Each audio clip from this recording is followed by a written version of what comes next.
안녕하세요. 성경 통독을 돕는 바이블 가이드입니다. 오늘은 사도행전 20장부터 22장까지입니다. 여러분의 삶의 목적은 무엇입니까? 큰 뜻 없이 목적이나 소망 없이 그저 주어진 하루를 살아내기에 급급한 인생이 있는가 하면 큰 뜻 가운데 유익이나 즐거움을 뒤로하고 쉽지 않은 길도 선뜻 선택하는 인생도 있습니다.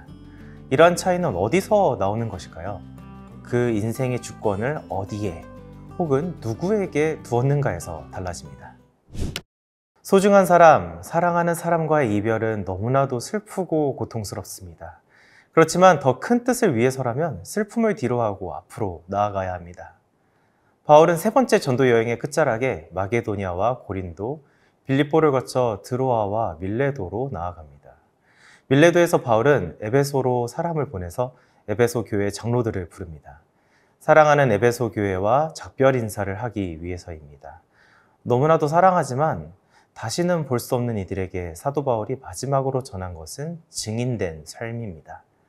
복음을 위해 자신의 생명조차 귀하게 여기지 않았던 바울 자신의 삶의 모습을 회고함으로 자신이 가르친 증인된 삶을 제시하고 계산 없이 섬길 것을 강하게 권면합니다.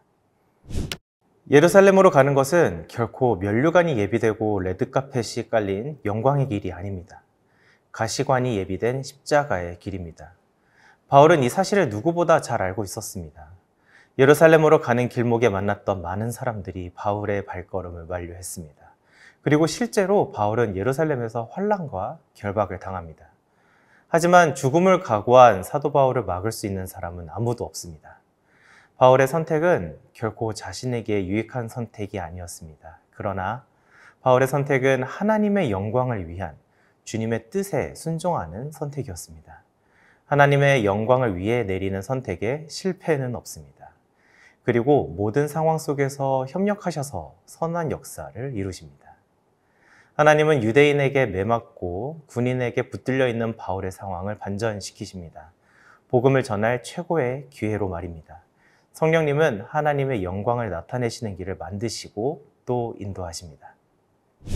군중을 향하여 전하는 사도 바울의 연설 내용은 다름 아닌 자신의 회심 이야기입니다. 바울은 누구나 인정할 만한 자신의 과거를 내세우지 않았습니다. 당대의 가장 존경받는 선생인 가말리엘의 제자인 것. 누군가는 큰 돈을 들여서라도 가지고자 했던 로마 시민권이 날 때부터 있었던 것보다도 사도 바울이 자랑스럽게 여겼던 것은 바로 예수 그리스도와의 만남이었습니다.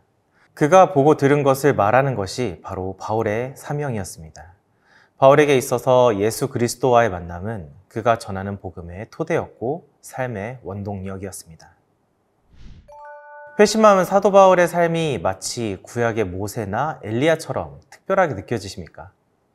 하지만 사도 바울도 예수를 믿는 저희도 동일한 부르심에 응답한 그리스도인 한 사람입니다. 바울은 사도로 부름받은 그 부르심에 그를 돌이킨 복음에 적극적으로 반응했을 뿐입니다. 그리스도인은 더 이상 인생의 주인이 자신이 아닌 그리스도가 주인된 삶을 사는 자들입니다. 선한 목자 되신 주님의 인도하심에 서로 다른 인도하심에 순종한다면 때론 내가 생각하는 내 본성과 다른 선택을 할 수도 있습니다. 그때 놀라지 마십시오. 여러분의 주인께서 그대로 이끄시고 계실 뿐입니다.